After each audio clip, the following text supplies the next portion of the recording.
ስትጸልዩ እንዲህ በሉት ክርስቶስን በህይወታችሁ ተቸግራችሁ ከሆነ ተጨንቃችሁ ከሆነ በህይወታችን ጭንቅ ካለ ጌታ ሆይ ለሳምራዊቷ ያልካትን የህይወት ውሃ ለኔም ስጠኝ። ይሄን ውሃ ስጠኝ። ይሄን የማያስጠማ ውሃ፣ ይሄን ከሆድ ውስጥ የሚፈልቅ የዘላለም የህይወት ውሃ፣ ይሄን የችግር የጭንቅ መገላገያን ሁሉ ውሃ እባክህ ጌታ ሆይ ይሁን ውሃ ስጠኝ። ይህ ውሃ ለማንም ነው የሚሰጠው፣ ግን እንዲሁ ደግሞ አይሰጥም። እንዲሁ አይሰጥም ስንል ክፍያ ኖሮት አይደለም፣ ደጅ ጥናት ኖሮት አይደለም።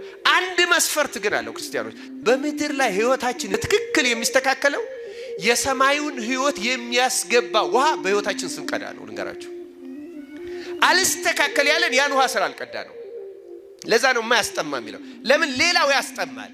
ሀብታሞችን እዩዋቸው። ለምሳሌ ጠቢቡም ሄዱ ጉቦም ሰጡ ሀብት ያገኛሉ፣ ግን ጥማቸው ይረካሉ አይረኩም?